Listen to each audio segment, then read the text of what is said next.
আসসালামু আলাইকুম। পঞ্চম শ্রেণী গণিত বই নিয়ে ধারাবাহিকভাবে আলোচনা করছিলাম, তার ধারাবাহিকতা 163 নম্বর পৃষ্ঠাটি নিয়ে তোমাদের সাথে এখন আলোচনা করব। দেখি পারি কিনা এই সমস্যাগুলো আমরা সমাধান করব সুন্দর করে। 1 নম্বরে নিচের চিত্রের অনুরূপ দুইটি চিত্র আঁকি। এইগুলোর মধ্যে অনুরূপ মানে এগুলার বিপরীত আমরা দুইটা চিত্র অঙ্কন করব। এগুলো আমাদেরকে দিয়েছে, তাহলে এগুলার বিপরীত চাইলে আঁকতে পারো। আমি তোমাদেরকে একটা এখানে এঁকে দিচ্ছি, যেমন এখানে থেকে এরকম করে চাইলে আঁকতে পারো। একটা এরকম আঁকতে পারো, এখানে লিখতে পারো ক, খ, গ আর গ, এরকম করে আঁকতে পারো। এরপরে এইখানে চতুর্ভুজের মতো করে আঁকতে পারো, এরকম এরকম এরকম এরকম করেও একটা আঁকতে পারো। চ ছ বর্গের জ জ দিলেই হবে।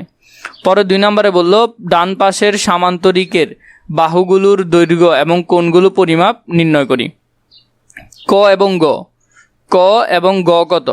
নিচেরটা যদি 6 হয় তাহলে উপরেরটাও হবে 6 সেন্টিমিটার, তাহলে উপরেরটা হলো 6 সেন্টিমিটার। গ ঘ কত? গ ঘ কত? এটা যদি 4 হয় তাহলে এটাও বিপরীত বাহু হবে সমান 4 সেন্টিমিটার। ক কোণ কত ডিগ্রি? ক কোণ মানে উপরের, এটা ক কোণ কোনটা? উপরেরটা। তাহলে এই খ কোণ যদি 70 ডিগ্রি হয় এটাও হবে কত ডিগ্রি? 70 ডিগ্রি। তাহলে এটার এটা হলো 70 70। আমাদেরকে গ কোণ বের করতে বলছে, তাহলে গ কোণ হলো 70। 70 আর 70 কত হবে? 140 হবে। কত হবে? 140। আমরা জানি এই সামান্তরিকের চারোটা কোণ মিলে 360 ডিগ্রি হয়, তো 360 ডিগ্রি থেকে যদি 140 চলে যায় আর 220 ডিগ্রি থাকে, কত ডিগ্রি? 220 ডিগ্রি।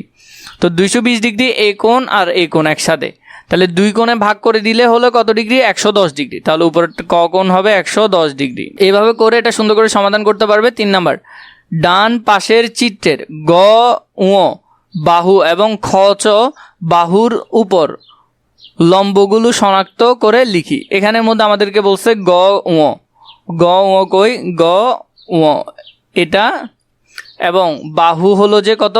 খ চ, খ চ আমাদেরকে এটা শনাক্ত করে লিখতে বলছে। 1 নম্বরে আমরা লিখব। প্রথমটা যদি দেখি গ উ বাহুর মধ্যে, আমরা যদি দেখি গ উ বাহুর মধ্যে অঙ্কিত লম্ব হলো, তুমি অঙ্কিত লম্ব পাচ্ছ এটা চ উ, এই দুইটা হলো গ উ এর উপর অঙ্কিত, উ এর উপর অঙ্কিত লম্ব হলো কি? উ এর উপর অঙ্কিত লম্ব হলো চ উ। তাহলে আমরা এখান থেকে 4টা আলাদা আলাদা করে লিখতে পারবো। প্রথমটা লিখছি গ উ বাহু, উ এর উপর অঙ্কিত লম্ব হলো চ উ। এরপরে ঘ উ বাহুর ঘ বিন্দুতে অঙ্কিত লম্ব হলো গ ঘ। এরপরে হলো যে খ ছ বাহুর খ বিন্দুতে অঙ্কিত লম্ব হলো ক খ। খ চ বাহুর চ বিন্দুতে অঙ্কিত লম্ব হলো বর্গীয় জ এবং ছ।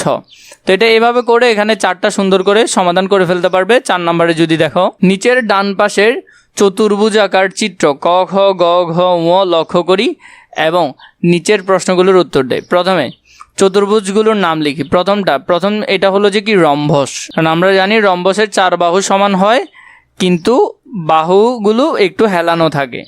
পরে যেটা দেখছি এটা হলো আয়ত।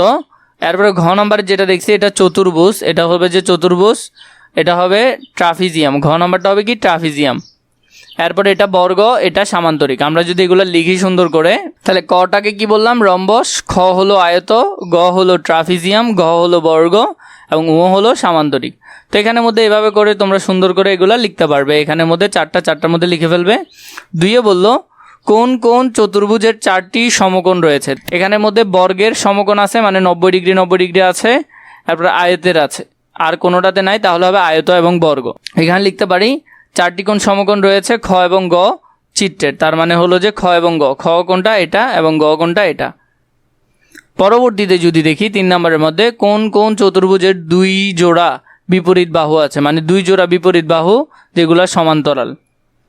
এটা হলো ক খ গ উ, এগুলার 2 জোড়া বিপরীত বাহু সমান্তরাল।